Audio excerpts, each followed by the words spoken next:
Hey everyone, welcome to Rev Games Academy. In this video, we're diving into Unity components and the Inspector 2, absolutely essential parts of Unity's workflow. If you're new, no worries. By the end of this guide, you'll feel like a pro at using these tools to bring your game objects to life. All right, let's get started. So let's break it down. What exactly are components in Unity? Think of a game object like an empty box. By itself, it doesn't do much, it's just there.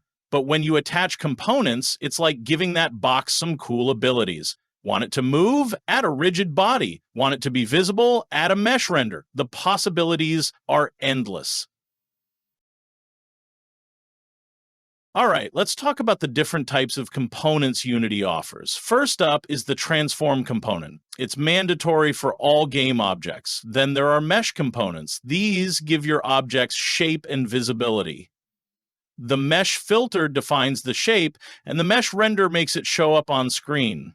For animated elements like characters, the skinned mesh render is the tool you need. Now for physics. To enable gravity or collisions, add a rigid body. For defining shapes for physical interactions, use collider like box collider or sphere collider.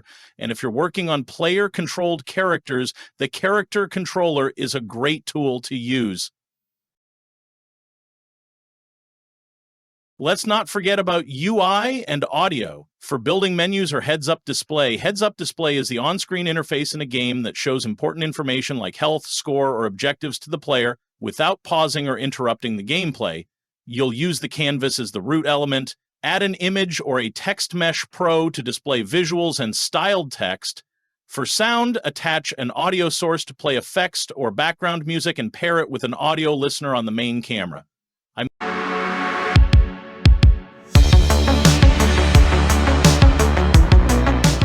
Lighting time, because no one likes a dark scene. Unity's light component has you covered. Whether you want sunlight, directional light, a glowing lamp, point light, or a focus spotlight, it's all here. And if you're animating objects, use the animator to control complex animations or the simpler animation component to play single clips.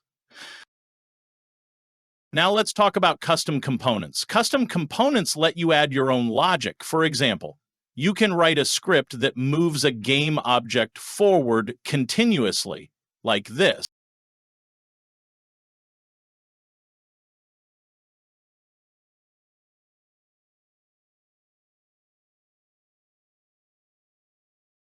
Let's dive into managing components by exploring the inspector. The inspector serves as your main hub for adjusting components. When you select a game object, all its components are displayed here. You can modify their properties, add new components, or remove unnecessary ones. If you're working with scripts, you can expose variables in the inspector by using public fields or serialized fields. All right, let's talk about component life cycles, because timing is everything. Components have specific methods that run at different times. Awake happens when the game object initializes, start runs just before the first frame update, and update runs every frame.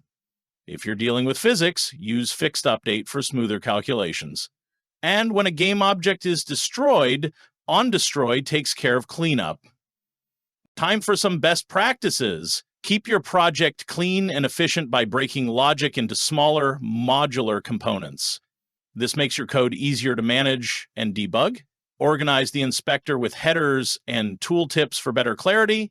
For optimal performance, remove unused components and implement object pooling for frequently spawned objects. And that's it for Unity components and the inspector. Mastering these tools can transform your game development. If you found this helpful, like, subscribe for more tips. Thanks for watching, and happy developing.